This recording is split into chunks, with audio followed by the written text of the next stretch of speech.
ఆ కోరిక లేకపోవడమే శివత్వం. శివుడికి ఏ కోరికలు లేవు. కోరికలు ఉన్నవాడు ఎవడు మంచు కొండ మీద కూర్చోడు. మనకి మళ్ళీ పెద్ద అపార్ట్మెంట్ కట్టుకొని మధ్యలో కూర్చుంటాడు, పెద్ద పెద్ద సోఫాల్లో కూర్చుంటాడు. మంచు కొండ ఏమైనా పిచ్చేయనా? పైగా ఆయనకి ఏమైనా ఇల్లు కట్టుకోదలుచుకుంటే లోట హిమవంతుడికి అల్లుడు ఆయన.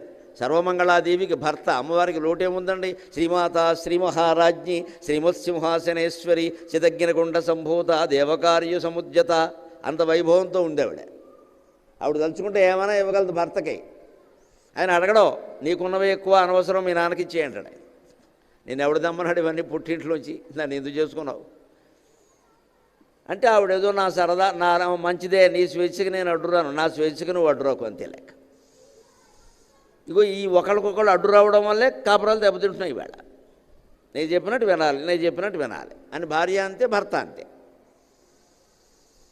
దానికి వ్యతిరేకమే శివతత్వం.